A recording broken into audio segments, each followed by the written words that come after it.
Good afternoon guys. Good afternoon. Ako muli si Ruthie Peters. May nagsabi sa mga admin ko na meron daw nagpapalo sa akin, hindi daw sila napapansin. Uulitin ko muli sa inyo. Number 1, kung hindi kayo madalas magpapansin doon sa YouTube, halimbawa kung hindi kayo nanonood ng madalas, talagang hindi kayo mapapansin kasi dumadaan lang kayo ng siguro isang beses sa isang linggo, sa isang buwan. Pangatlo, kailangan kayong mag-comment, mag-like, mag-share.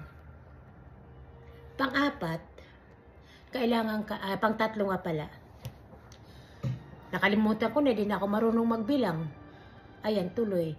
Yung dementia ko nawawala na naman. Inaatake. Anyhow, ang ibig kong sabihin, maglagay kayo ng mukha. Kung ano man ang profile ninyo sa Facebook ninyo, dapat iyon din ang profile nyo sa YouTube. Para mapansin kayo ng mga tauhan ko o ako mapansin kayo. At mag-share kayo para makita ko na shinare ninyo ako. Kasi marami ang nagsasabi na hindi daw sila napapansin.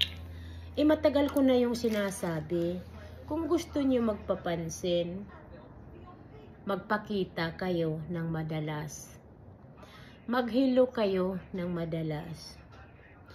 Bukas ang messenger ko, pwede kayo mag-message sa akin. Pero, ang ayaw ko lang yung manonood kayo ng mga isang videos, tapos hindi nyo tinatapos. Paano naman ako magkaka-views? Tapos kailangan mo yung tulong ko. Kailangan tayo magtulungan dyan sa mga... Okay lang yung nagre-reels kasi naiintindihan ko yung kasi sila tinatapos talaga nila yung videos.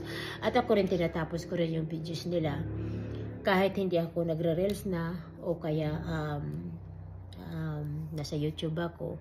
Kasi magkaisa lang yan. Madiditik yan ng bawat isa.